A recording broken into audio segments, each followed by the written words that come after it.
Hermanos, buenos días a todos en esta mañana de domingo, donde estamos reunidos en casa para adorar, para glorificar a Dios, para estar atentos también a su palabra y al mensaje de esta mañana.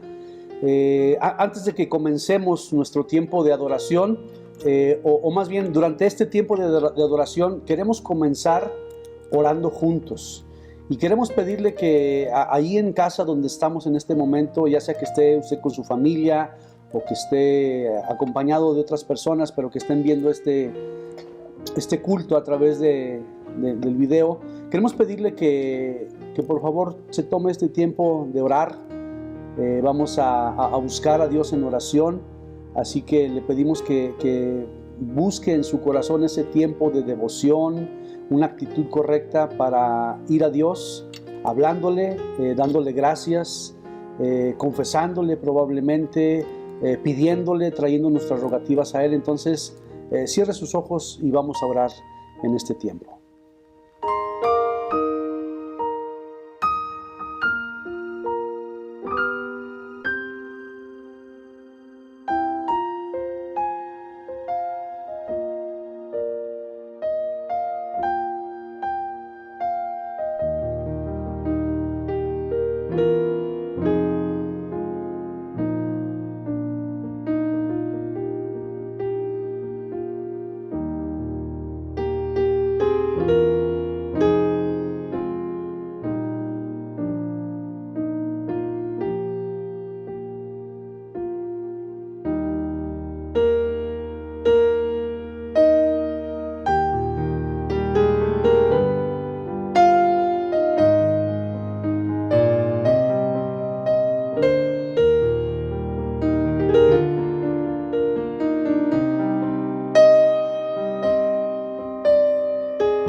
Bueno, y esta mañana queremos agradecerle a Dios por la vida de cada una de las mamás de la congregación. Hoy es 10 de mayo y hoy creo que va a ser una celebración pues extraña, diferente a lo que veníamos haciendo todo el tiempo, no solamente para nosotros, para todas las personas en México que celebramos este día tan especial de nuestras mamás, pues será una celebración en muchos casos a distancia, tal vez no con música, no con una comida como muchas veces se hace, pero de mi parte y de parte de la iglesia queremos darle un abrazo, una felicitación a todas las mamás de la iglesia, a todas aquellas mujeres que han estado haciendo su labor como mamá. Hoy en este día les enviamos una felicitación y deseamos de todo nuestro corazón que Dios les bendiga, que Dios les dé sabiduría, que Dios les dé paciencia en este tiempo donde están pasando mucho de este tiempo con sus hijos en casa, dedicándoles a los pequeños tiempo en la escuela, ahí en el hogar. Hermanas, en verdad, que Dios les bendiga, que Dios les dé gracia. Bendecimos sus vidas y le damos gracias a Dios por su tiempo, su fidelidad y por su dedicación a cada una de las familias de esta iglesia. Dios les bendiga. Les amamos en el nombre de Jesús. Hola mis hermanos, buenos días. Les saludamos a todos ahí en sus casas. Es un privilegio poder estar en este lugar, alabando a nuestro Señor y pues exaltando su nombre en adoración a través de los cantos. Damos gracias a Dios porque podemos compartir este tiempo en familia, aunque sea a través de este medio, pero sabemos que llegando hasta sus hogares todos podemos estar en un mismo espíritu y a través de su palabra, que es lo más importante. Vamos a dar inicio con este tiempo de alabanza. Quiero que me acompañe al Evangelio de Juan en el capítulo 8, en el versículo 30, desde el 34, dice el Señor Jesús así: Jesús le respondió: en verdad os digo que todo el que comete pecado es esclavo del pecado. Y el esclavo no queda en la casa para siempre, el Hijo sí permanece para siempre. Así que si el Hijo os hace libres, seréis realmente libres. Y queremos comenzar este tiempo con esta lectura porque es verdaderamente estando en Cristo que nosotros tenemos la libertad para poder cantar, para poder expresar lo que hay en nuestro corazón. Jesús nos ha libertado del pecado y Jesús nos ha dado el camino para poder entrar en la presencia de Dios y poder exaltarlo y poder con un corazón que entiende quién es Dios, cantar con libertad. Entonces vamos a cantar a la roca de nuestra salvación, a nuestro libertador, a nuestro Dios y Salvador Jesús. Amén.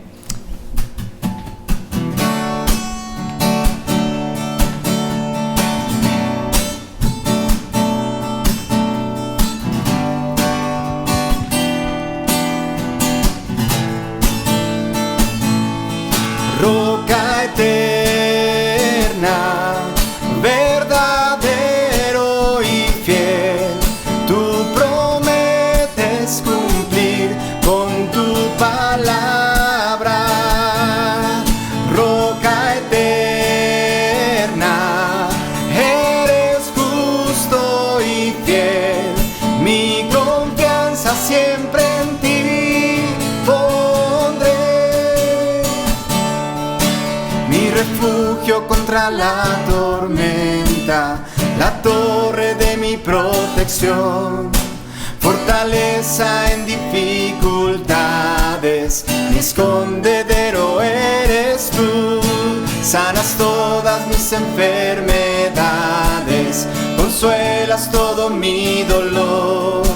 Eres fuerza al sentir perderme, mi ayuda en necesidad. Roca eterna, verdadero y fiel, tú prometes cumplir con tu palabra. Roca eterna, eres justo y fiel, mi confianza siempre en ti pondré. Mi refugio contra la tormenta, la torre de mi protección, fortaleza en dificultades, mi escondedero eres tú. Sanas todas mis enfermedades, consuelas todo mi dolor. Eres fuerza al sentir perderme, mi ayuda en necesidad. Roca eterna, verdadero y fiel, tú prometes cumplir con tu palabra.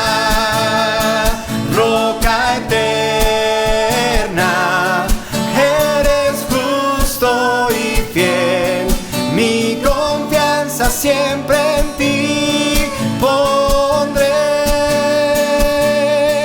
Roca eterna, verdadero y fiel, tú prometes cumplir con tu palabra.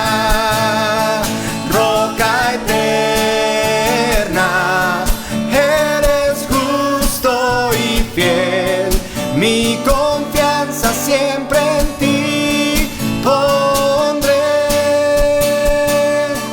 Mi confianza siempre en ti pondré. Mi confianza siempre en ti pondré. Amén. En ti está nuestra esperanza.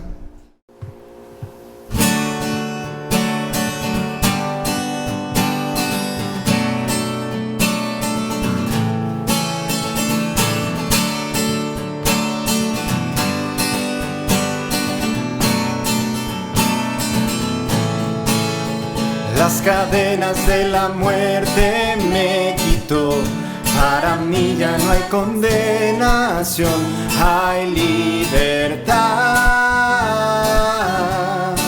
libertad. Siendo esclavo del pecado me libró, en la cruz compró mi redención y libertad, libertad. Rompió mis cadenas, me dio vida nueva, el fondo del mar echó mi maldad, lavó mis pecados y me ha perdonado. Solo en el nombre de Jesús hay libertad.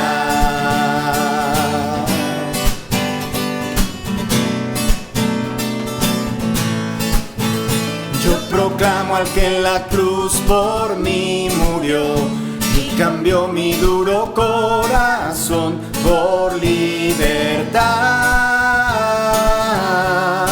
libertad. El poder de su evangelio me salvó y no me avergüenzo del Señor. Mi libertad,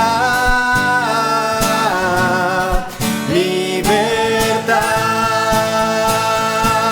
Rompió mis cadenas, me dio vida nueva y al fondo del mar echó mi maldad, lavó mis pecados y me ha perdonado. Solo en el nombre de Jesús hay libertad.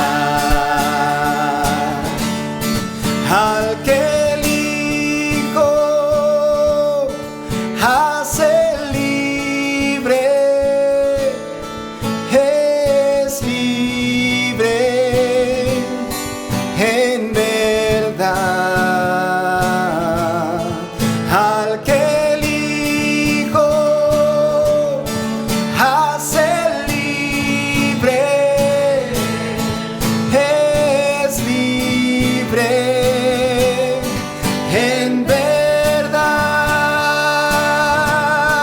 Al que elijo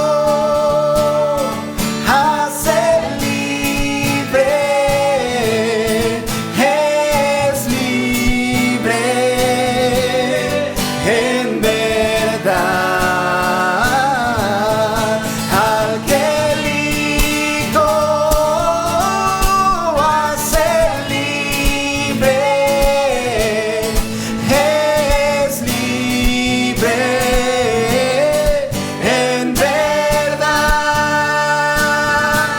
Rompió mis cadenas, me dio vida nueva y al fondo del mar echó mi maldad, lavó mis pecados y me ha perdonado. Solo en el nombre de Jesús rompió mis cadenas, me dio vida nueva y al fondo del mar echó mi maldad, lavó mis pecados y me ha perdonado. Solo en el nombre de Jesús hay libertad.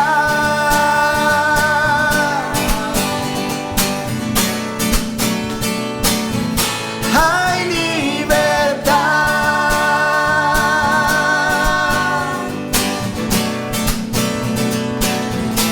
Hay libertad. Amén.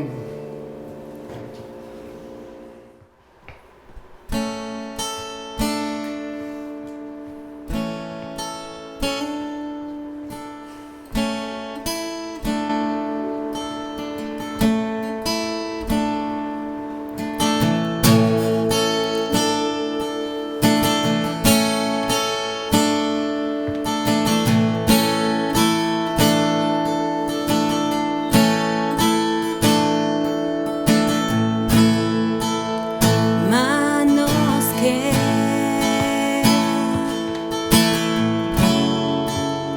fueron clavadas por mí,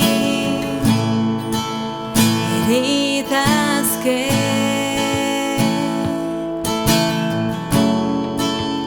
hablan de tu inmenso amor. Por eso te llamo mi Cristo, por eso te canto.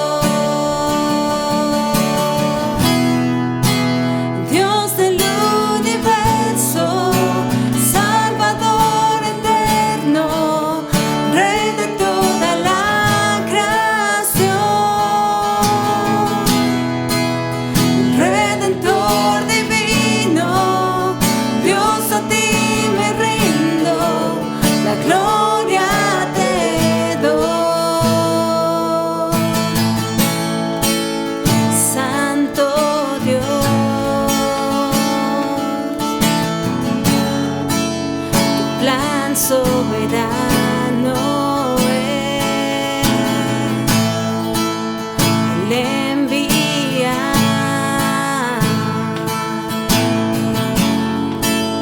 tu Hijo por la humanidad.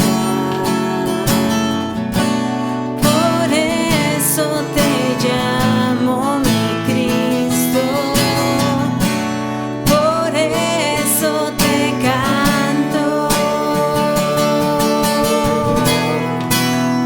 Dios del universo, Salvador eterno, Rey de toda la creación, Redentor divino, Dios a ti me rindo, la gloria te doy. Santo, santo, santo Dios. Santo, santo, santo Dios.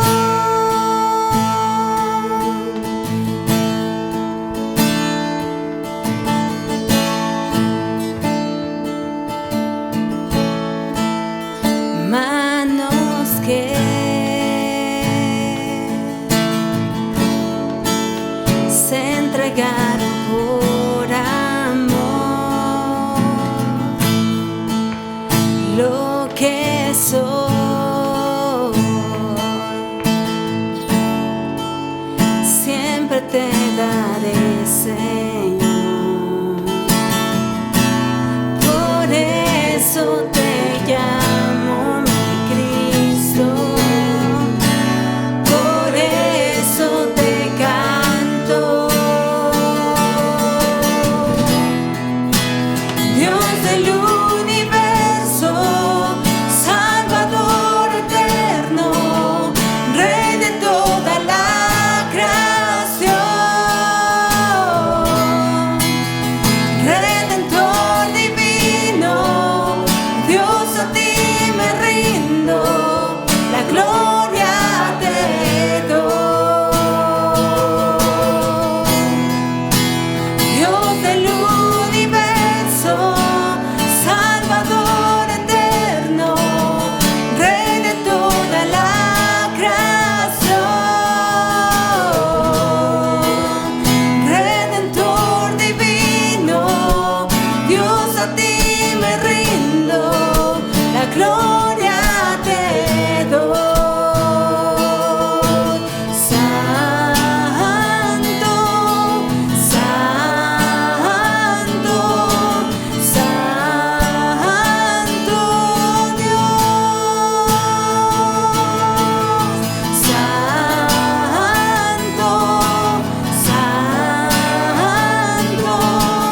santo, santo Dios.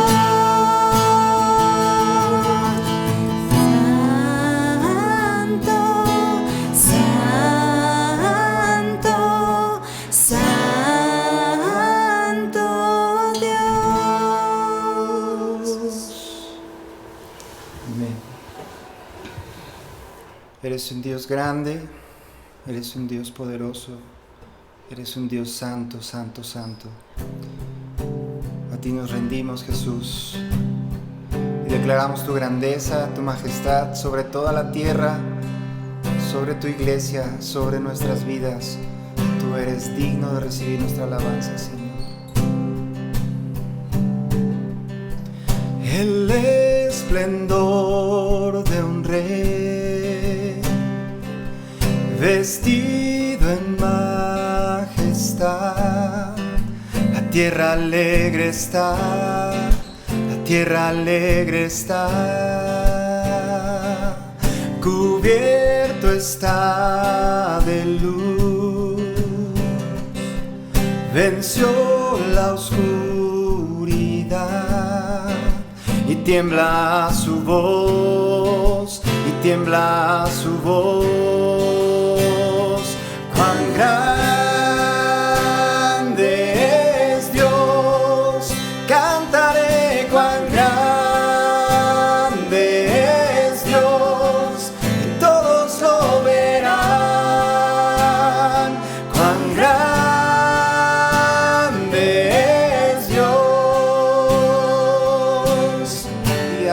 está. Día a día Él está, y el tiempo está en Él. Principio y el fin, principio y el fin. La Trinidad en Dios, el Padre, Hijo, el Espíritu, Cordero y el León, Cordero y el León. Cuán grande es Dios, cantaré cuán grande es Dios, y todos lo verán. Cuán grande es Dios.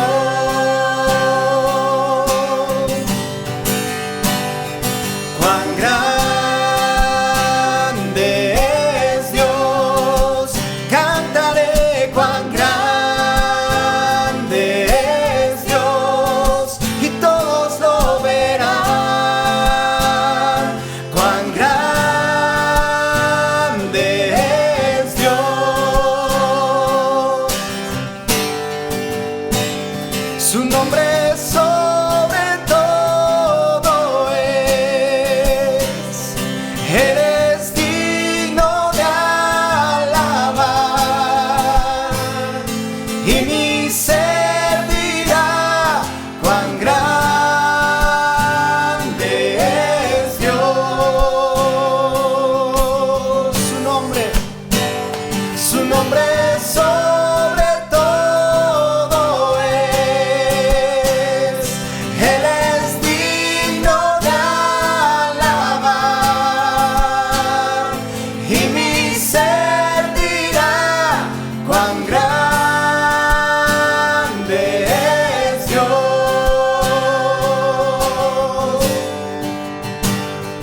Cuán grande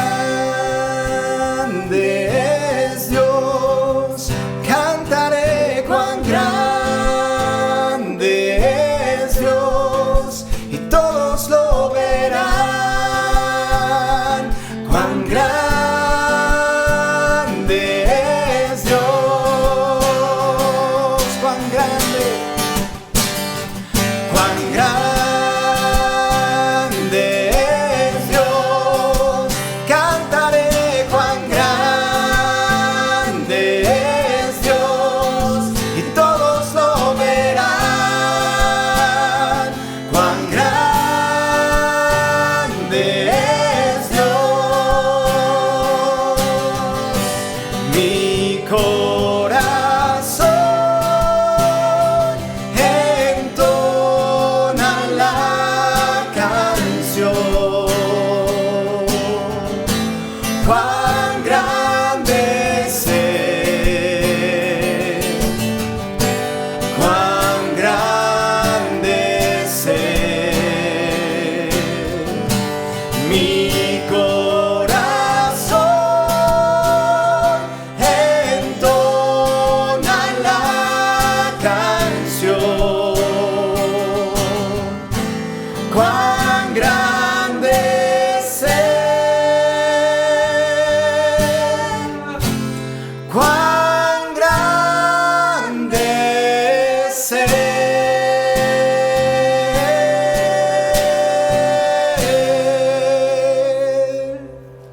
Amén. Te adoramos, Jesús. Amén.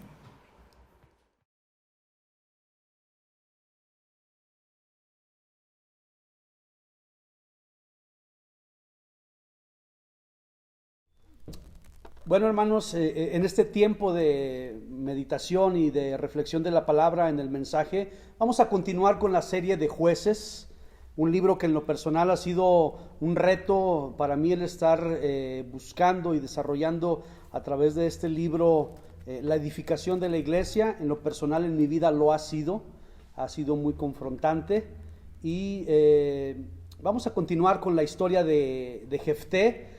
Hoy el título del mensaje es La muerte de Jefté, Ibsán, Elón y Abdón, jueces menores, y yo voy a a explicar por qué se les he llamado jueces menores. Antes quiero pedirle que oremos a Dios, que vayamos a Dios en oración para que su palabra nos ayude no solamente a escuchar, sino a entender, a meditar y poder tomar acciones en nuestra vida a través de la palabra de Dios. Acompáñame a orar.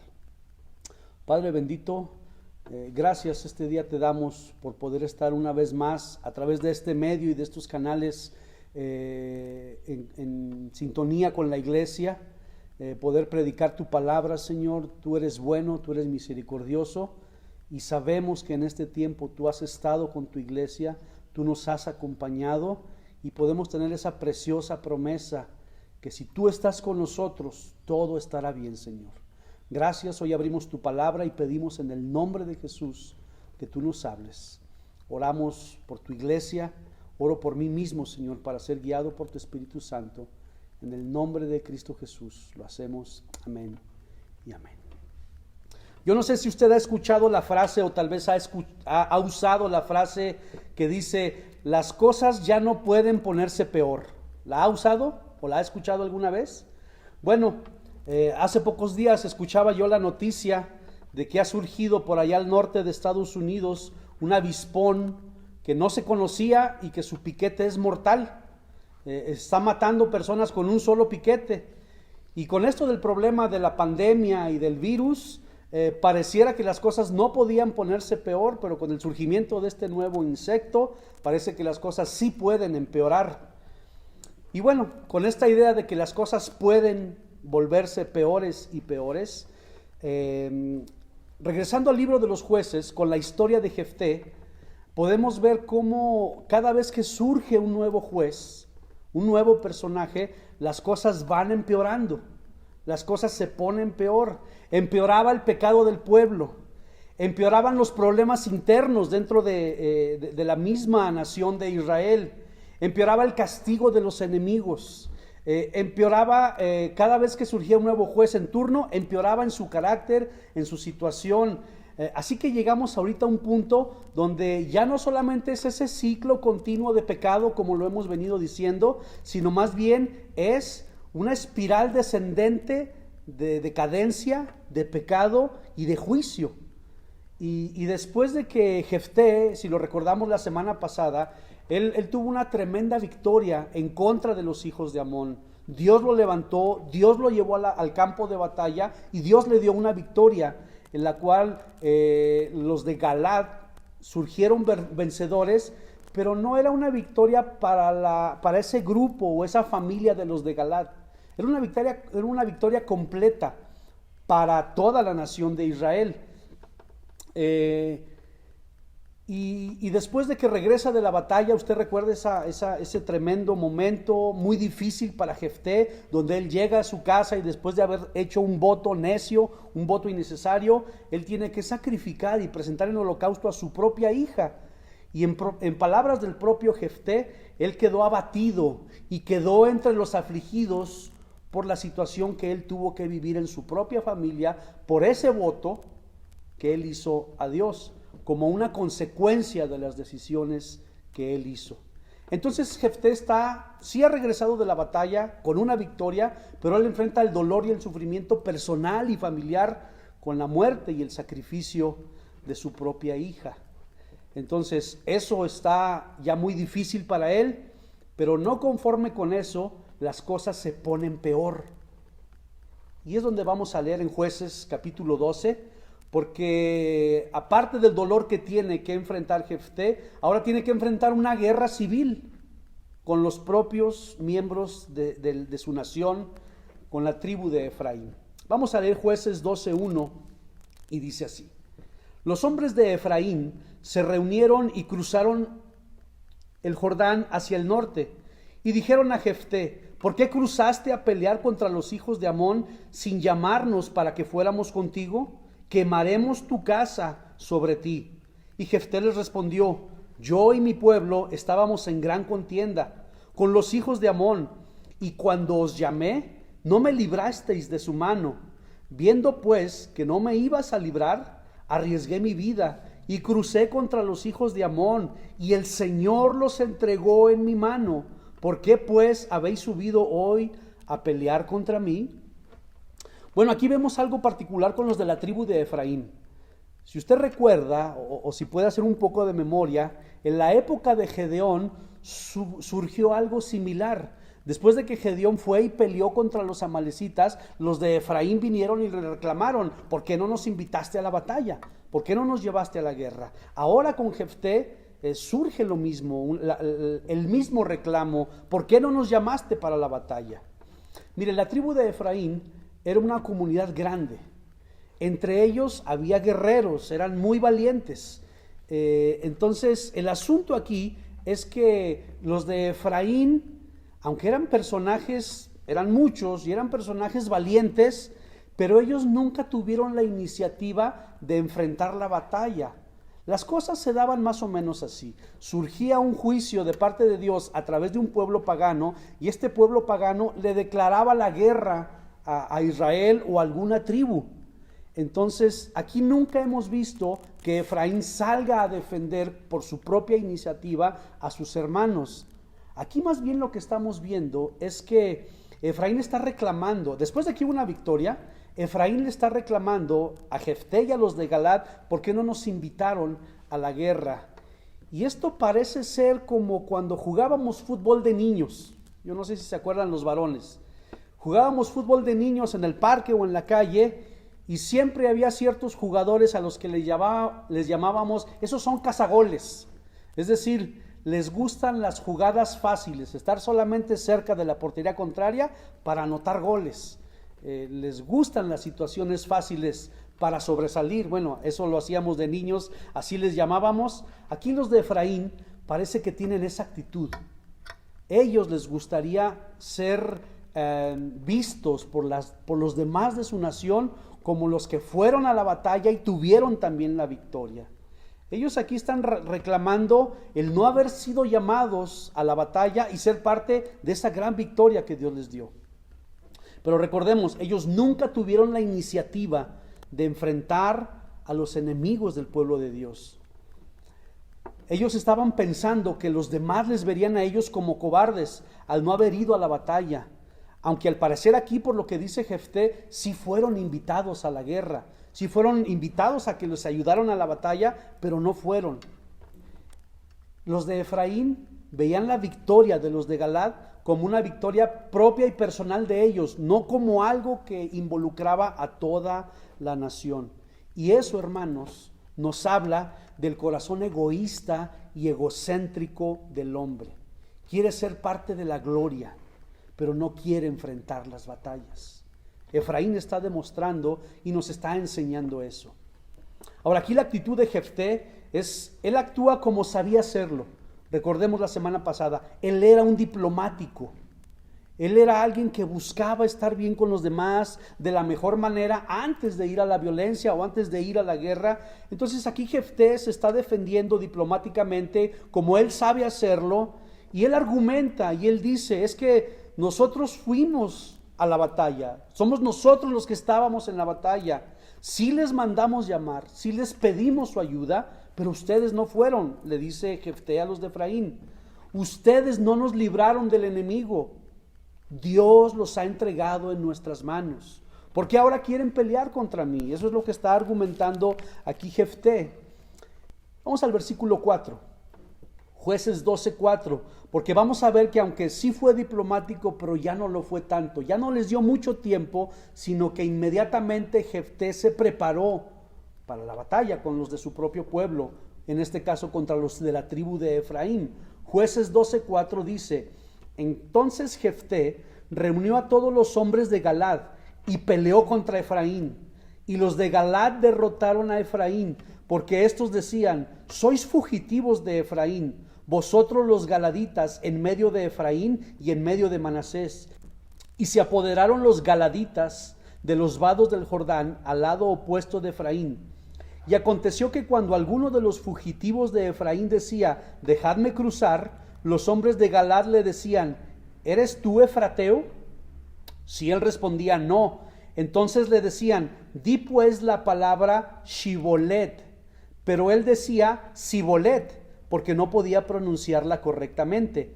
Entonces le echaban mano y lo mataban junto a los vados del Jordán, y cayeron en aquella ocasión 42,000 de la tribu de Efraín. Jefté juzgó a Israel 6 años, y murió Jefté galadita, y fue sepultado en una de las ciudades de Galad. Bueno, aquí estamos viendo el final de la historia de este juez.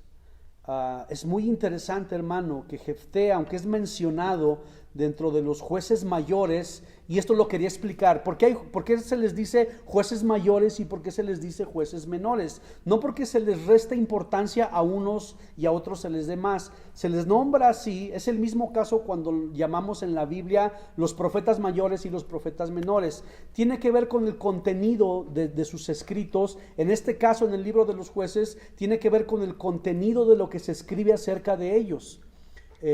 Jueces mayores se les podría nombrar, por ejemplo, a Gedeón, a Débora y a Barak, a Jefté, Abimelech no es exactamente un juez, pero bueno, lo podemos poner ahí, a Sansón. Ellos pueden ser de los jueces mayores por la cantidad de relatos que hay en la narrativa de la Biblia acerca de ellos. Y los jueces menores son, que están ahí, también fueron jueces, pero se menciona muy poco de ellos.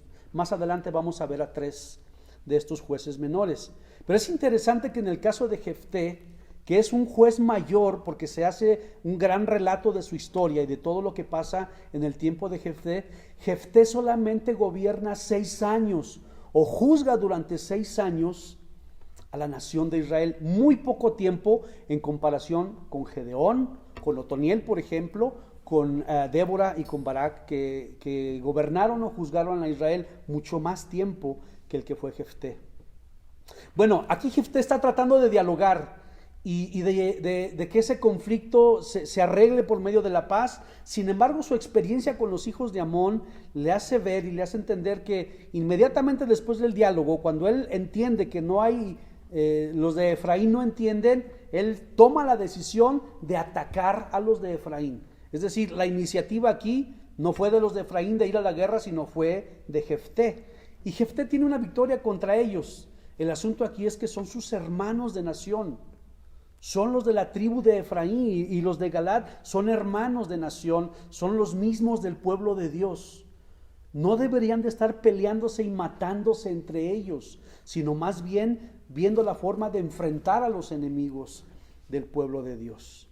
Pero aquí los de Efraín dejan ver que su actitud de orgullo, de egocentrismo, ellos despreciaban a los de Galad. Y la frase donde nos dice la Biblia que Efraín decía, ustedes son los despojos de Efraín, es cuando ellos decían que ellos despreciaban a los de Galad. Ellos no los querían, ellos eran era una burla el decir, ustedes son fugitivos de Efraín o de Manasés. Ellos los estaban despreciando, los estaban desechando, los estaban menospreciando. Esa era la actitud de los de Efraín.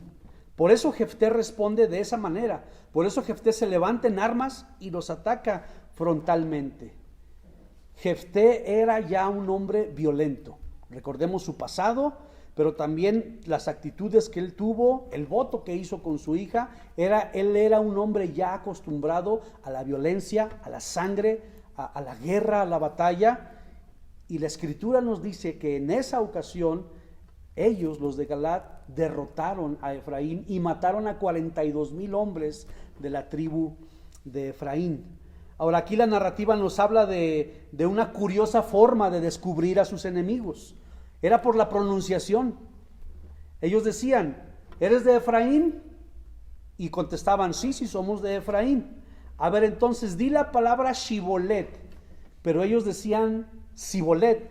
Y es una especie de forma como cuando decimos aquí en México.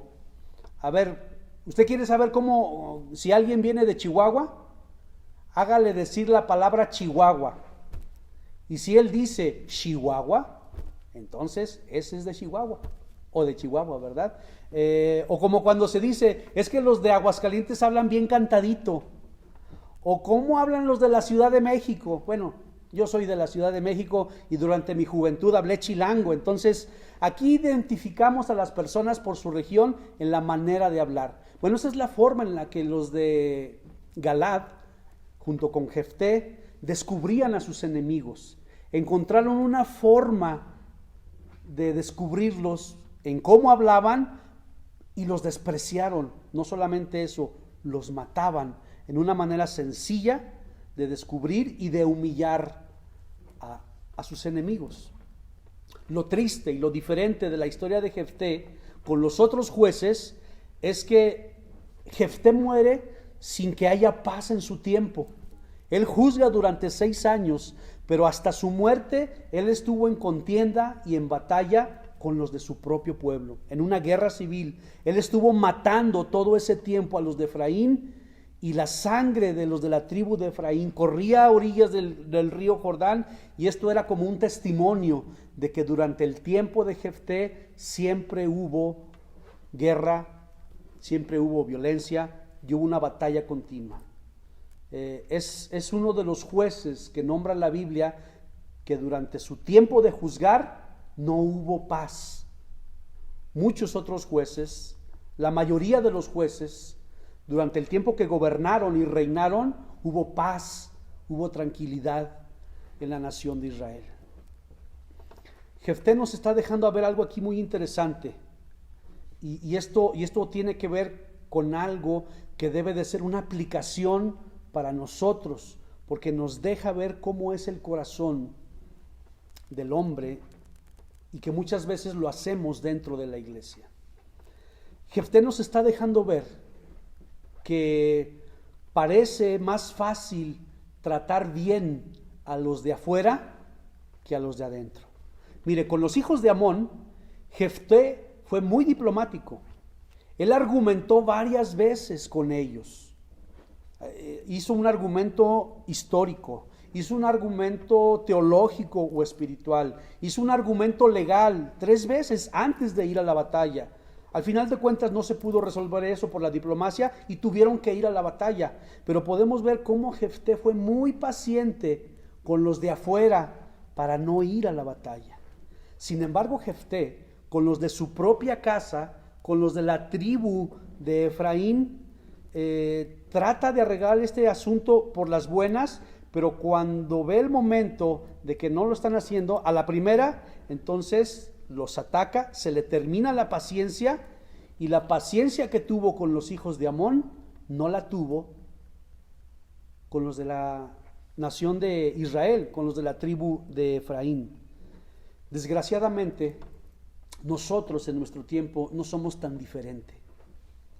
Muchas veces tratamos de estar en buenos términos y en buena relación con los incrédulos, con los no creyentes. Ahora, ojo, por favor no me malentienda, eso no está mal. No está mal que tratemos de estar bien con los demás, con las demás personas que no son creyentes, que son incrédulos. Lo malo o lo negativo en esto es que no siempre tenemos la misma disponibilidad de estar bien con nuestros hermanos en la fe, como sí lo tenemos con las personas que no son creyentes. A veces solemos ser muy pacientes, muy amables, muy tolerantes con los del mundo y no con los de la iglesia. A veces, si un no creyente me falla, se lo tolero, lo aguanto, lo perdono. Pero si un creyente me ofende, si un cristiano me hace algo, solemos decir, ¿cómo es posible que siendo cristiano actúa así? Pero mira, se dice cristiano, tiene tantos años yendo a la iglesia, dice que lee la Biblia. Y mire, yo hablo de manera general en esto. Nuestras iglesias, las iglesias cristianas, tendríamos menos problemas, seríamos más amorosos, tendríamos menos divisiones si buscáramos estar en buenos términos con los creyentes, como lo hacemos muchas veces con los del mundo. Es como solemos decirlo, o lo hemos dicho en algunas ocasiones. A veces el mayor problema de la iglesia es la misma iglesia. Somos muy rápidos para juzgar a los hermanos. solemos hacer diferencias y encontramos cosas sencillas para despreciar a otros dentro de la misma casa de Dios. Quiero preguntarle en este punto, ¿ha rechazado últimamente perdonar a alguien, algún hermano en la fe? ¿Sigue guardando por ahí ese resentimiento contra algún hermano, contra algún cristiano de la iglesia o tal vez de otra iglesia? Pensemos en esto y meditemos. Bien, vamos al versículo 8, Jueces 12:8. Es aquí donde vamos a ver a 3 jueces menores, Ibzán, Elón y Abdón. Versículo 8 dice: después de Jefté, juzgó a Israel Ibzán de Belén, y tuvo 30 hijos y 30 hijas, y estas las casó fuera de la familia, y trajo de afuera 30 hijas para sus hijos, y juzgó a Israel 7 años. Y murió Ibzán, y fue sepultado en Belén. Después de él juzgó a Israel Elón Zabulonita, y juzgó a Israel 10 años. Y murió Elón Zabulonita, y fue sepultado en Ajalón, en la tierra de Zabulón. Entonces Abdón, hijo de Hilel, Piratonita, juzgó a Israel después de Elón, y tuvo 40 hijos y 30 nietos que cabalgaban en 70 asnos, y juzgó a Israel 8 años. Y murió Abdón, hijo de Hilel, Piratonita, y fue sepultado en Piratón, en la tierra de Efraín, en la región montañosa de los amalecitas. Bien, a estos jueces les hemos nombrado jueces menores, ya lo dije, ¿por qué? Por su poca mención que hay en el libro acerca de ellos. Y así como los últimos jueces mayores han sido cada vez peores, estos últimos 3 también muestran y nos dejan ver, por lo poco que se escribe de ellos, pero nos dejan ver que se han apartado de lo que sería el ideal o lo que debía de ser un hombre de Dios o un hombre que juzga al pueblo de Dios de una manera correcta. Mire, Ibzán, él hace una alianza matrimonial. Bueno, aquí por principio de cuentas, Ibzán tiene 30 hijos y 30 hijas. Podemos deducir que es muy difícil que los hubiera tenido con la misma esposa. Lo más probable, y por la cultura y las costumbres del tiempo de aquella época de los pueblos paganos, es muy probable, casi seguro, que Ibzán tuvo más de una mujer para tener 60 hijos. Así que Ibzán hizo una especie de harén donde tuvo 60 hijos, 30 hijos y 30 hijas. Ese es un punto donde ya está mal, se está apartando de lo que Dios había dicho y hablado y escrito de lo que debe de ser el matrimonio, un hombre y una mujer, hasta que la muerte los separe. Bien, aquí él tiene esta cantidad de hijos, no solamente hace eso, sino que también Ibzán hace una alianza matrimonial con los de afuera, porque dice la escritura que salió y buscó hijos e hijas afuera de su nación. Esto es, lo podemos entender con las naciones paganas. Esto trata de hacerlo para tener influencia, poder político con los demás. No se dice mucho más de él, solamente se nos dice ese, pero que juzgó a Israel durante 7 años. Elón, el otro juez menor, tampoco se dice mucho, es de los que se dice menos de estos 3, solo nos dice cuánto juzgó a Israel, de qué tribu era y dónde fue sepultado, esto es en la tribu de Zabulón. Abdón fue un hombre que trató de forjar una dinastía a través de sus 40 hijos y de sus 30 nietos. Él quiere dar la impresión de ser un monarca. El hecho de que los pusiera a sus 40 hijos y a sus 30 nietos cabalgando en asnos, esto era para hacer un despliegue de su riqueza, para manifestar que él tenía poder y que él quería gobernar por medio de su influencia familiar. Sin embargo, vemos aquí que él simplemente reina o juzga a Israel durante 8 años. Y esto es algo muy interesante, porque fíjese, los tiempos que juzgan, los años que juzgan, tanto Ibzán, Elón y Abdón son bien cortos. Son 7, 10 y 8 años. Si sumamos los años de estos 3, son 25 años en total, en un periodo de 3 jueces. Mire, tan solo Otoniel, que fue de los primeros jueces, él gobernó 40 años. Ahod, aquel juez zurdo, él juzgó 80 años. Débora y Barak lo hicieron durante 40 años. Gedeón por 40 años. Tolá o Jair, que fueron de los menores también, 23 uno y 22 otro. Es decir, estos 3 jueces de los que estamos hablando ahorita, jueces menores, gobernaron durante un tiempo muy corto. No se muestra ese ciclo de pecado o esa espiral descendente, pero tampoco se habla que ellos fueran salvadores de Israel. Es muy poca su mención, no se dice mucho de ellos. Simplemente podemos ver aquí que su tiempo es muy corto, su carácter también es muy débil, no comparable al de los jueces anteriores que fueron mucho mejores que ellos, pero es todo lo que nos dice. Aquí podemos ver sí una decadencia, cómo las cosas van empeorando cada vez que entra o llegaba un juez. Bueno, vamos a comenzar en esta parte del mensaje. Vamos a hablar en el capítulo 13. No vamos a hacer la mención todavía de Sansón o del anuncio de su nacimiento, pero vamos a dar una introducción para poder cerrar aquí el mensaje de hoy. Y solamente quiero que leamos en Jueces, en el capítulo 13, el versículo 1, nada más. Y los hijos de Israel volvieron a hacer lo malo ante los ojos del Señor, y el Señor los entregó en manos de los filisteos por 40 años. Estamos entrando aquí a la etapa final de los jueces.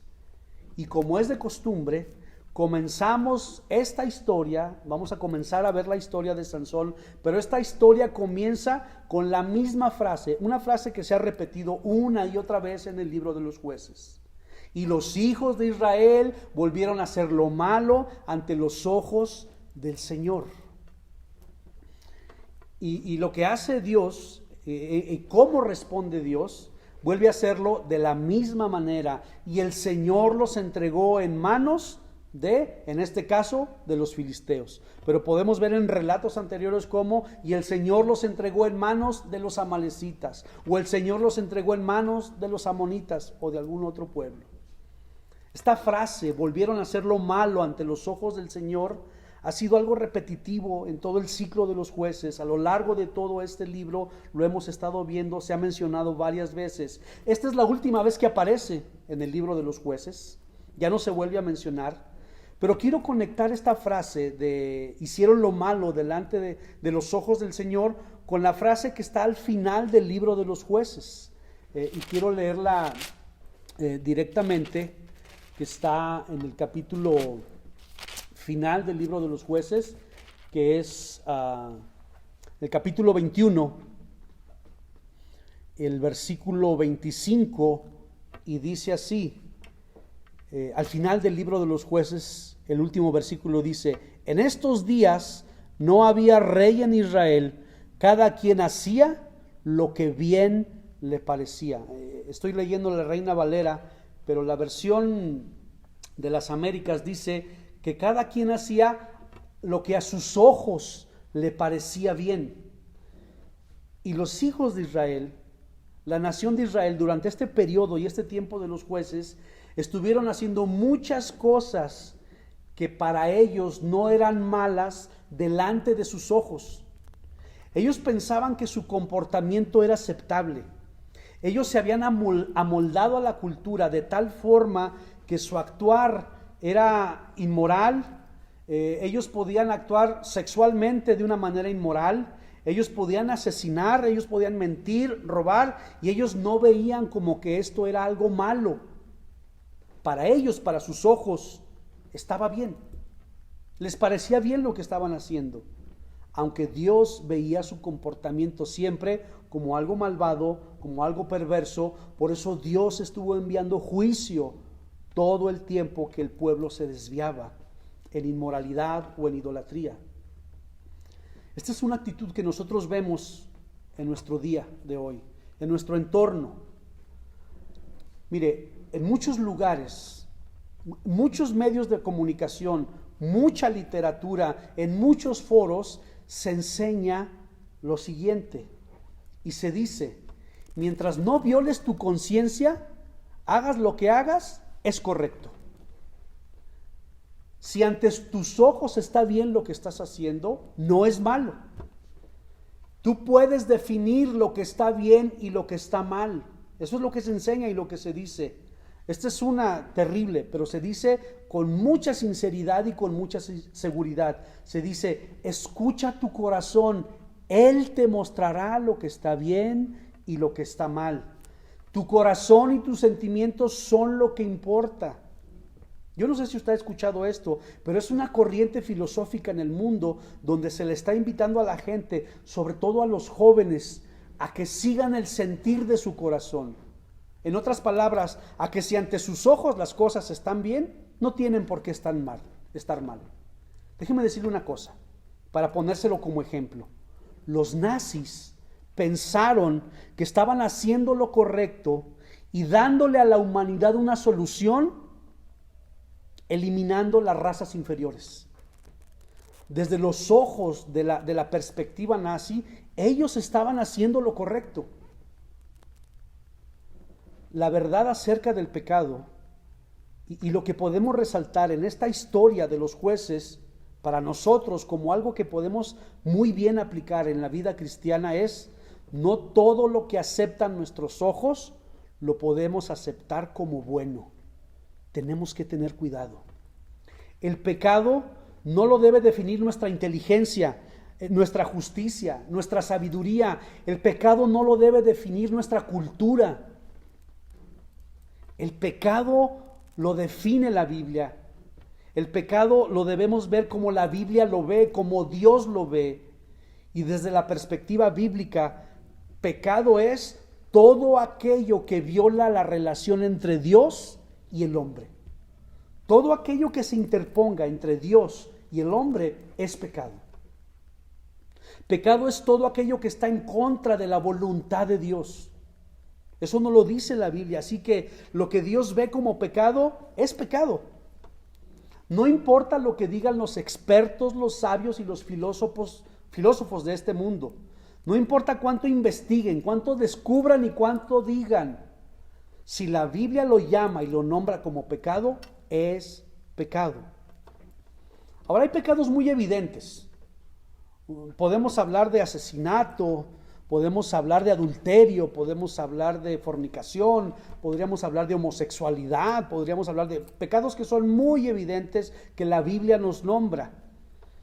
Pero hay pecados, sobre todo en la vida de la iglesia, que son muy sutiles y que a veces los podríamos incluso justificar, y de eso tenemos que tener cuidado.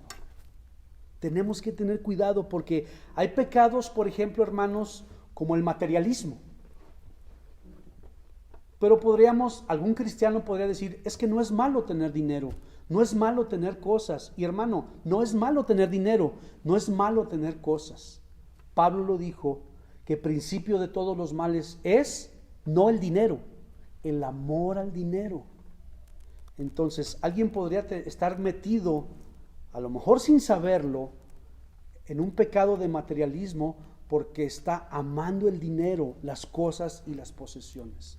Debería de tener cuidado y no tratar de justificar esa situación con que no es malo tener dinero. Realmente no es malo. Lo malo es amar al dinero. En esta época de pandemia, en esta época de tanta incertidumbre, de temor, podría haber cristianos que estén preocupados. Ahora usted dirá, pastor, ¿la preocupación es un pecado? Bueno, cualquier cosa que se interpone entre Dios y yo es pecado. Y yo puedo estar preocupado a tal grado que me estoy separando de una relación con Dios. Ahora, alguien podría de justificar la preocupación o el pecado de la preocupación diciendo, es que estoy así por la situación. Es que lo que estamos viviendo nunca antes lo había vivido nadie en ninguna otra época. La situación de salud es terrible. La situación económica que estamos viviendo y la que se viene, no sabemos qué es lo que va a pasar. Y podríamos caer en preocupación a tal grado que nos apartamos de una relación con Dios. Y esta preocupación que la podemos tener todos, se puede volver en algo que estorbe nuestra relación con Dios, y podríamos justificar la preocupación en un punto que se vuelve pecado, porque bueno, es que es por la situación que estamos así. O la amargura. Alguien podría decir, bueno, sí estoy amargado, estoy así por el daño que me hicieron en el pasado. Y la amargura puede ser un pecado, puede convertirse en un pecado que nos aparta de esa relación con Dios. El orgullo. Es que me humillaron tanto en el pasado que no va a volver a pasar. No se van a volver a aprovechar de mí. Y podemos justificar el orgullo por esta situación. Y hermano, hay pecados que no son tan evidentes como otros y que podrían estar ocultos o presentes en el corazón de algunos cristianos en las iglesias, y podemos encontrar un sinfín de formas y de maneras de justificar el pecado. Un teólogo puritano de apellido Brooks dijo lo siguiente: Satanás pinta el pecado con los colores de la virtud. Tenemos que tener cuidado en este punto, porque hay cosas que ante nuestros ojos pueden estar bien, pero es aquí donde deberíamos de preguntarnos: ¿estará bien ante los ojos del Señor? Esto que estoy haciendo, esto que estoy guardando en mi corazón, esto que estoy experimentando, sea materialismo, preocupación, amargura, enojo, orgullo, cosas que son sutiles, que no son evidentes, ¿estarán bien ante los ojos del Señor? Puede ser que ante mis ojos estén bien, pero tenemos que cuidarnos. Tenemos que cuidar nuestra mente y nuestro corazón. Vuelvo a repetir esto, porque el libro de los Jueces nos pone en esta perspectiva de cuál es la corriente de este mundo, hacia dónde nos lleva la corriente de este mundo y hacia dónde nos lleva los principios bíblicos. El carácter de Dios forjado en nuestras vidas es en contra de esta cultura. Una vez más, y para concluir, deberíamos de preguntarnos si aquello que está en nuestro corazón y que nos está estorbando en esta relación con Dios y se ha vuelto pecado, ¿estará bien a los ojos de Dios? Puede estar bien ante mis ojos, pero no ante los ojos de Dios. Meditemos y reflexionemos en esto, hermanos. Sí estamos viviendo un momento difícil, doloroso para algunos, angustiante, desesperante, pero debemos recordar y tenemos esa preciosa promesa que si estamos con el Señor, estamos bien. Esto va a pasar. Es algo que nos estamos diciendo, es algo que nos estamos repitiendo una y otra vez, no solamente los cristianos. Escucho a la gente afuera que estamos diciendo una y otra vez, esto va a pasar, y esa es nuestra esperanza, ese es nuestro consuelo y ese es nuestro gozo, que incluso si Dios tomara nuestras vidas en este tiempo, las cosas van a estar bien. Esto va a pasar. Necesitamos tener esa confianza y esa seguridad en el Señor.